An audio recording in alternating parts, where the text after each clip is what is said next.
website right now and download my free course on alternate picking mastery. It contains 5 essential exercises that will take you to alternate picking mastery faster than you can imagine.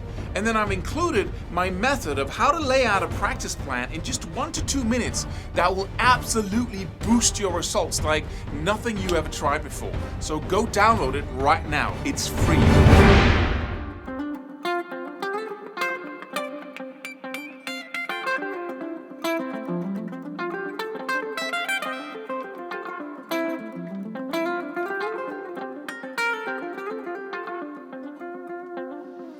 Hey, fatigue. We're going to talk about it again because another question, another comment came in, and it just dawned on me that whenever I'm practicing something that really requires me to do something I'm not used to doing, I also experience fatigue in my hand, even though I've been playing for like ever, right?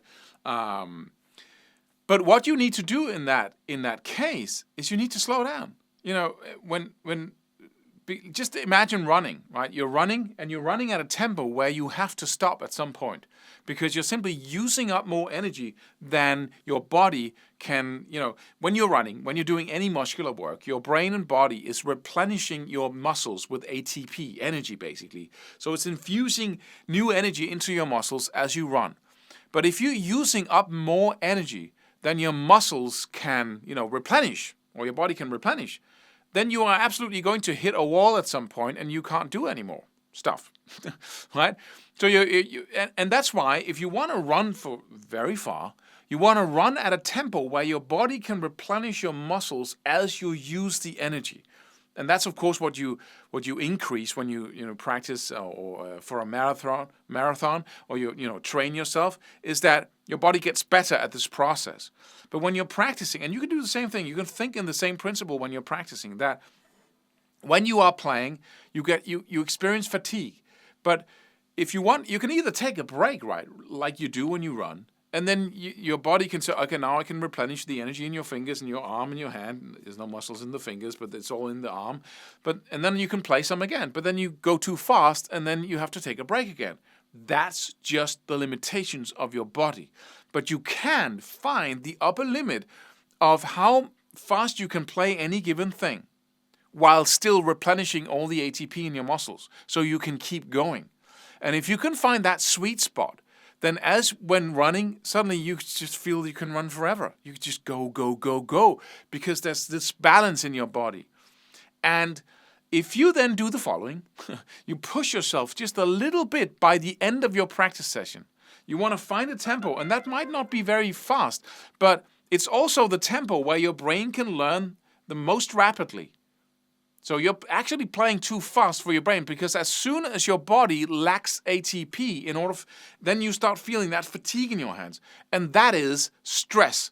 And as you know from watching my previous videos, stress impairs your ability to learn, because now you put your body in a war-like state where it has to give you what you want here and now.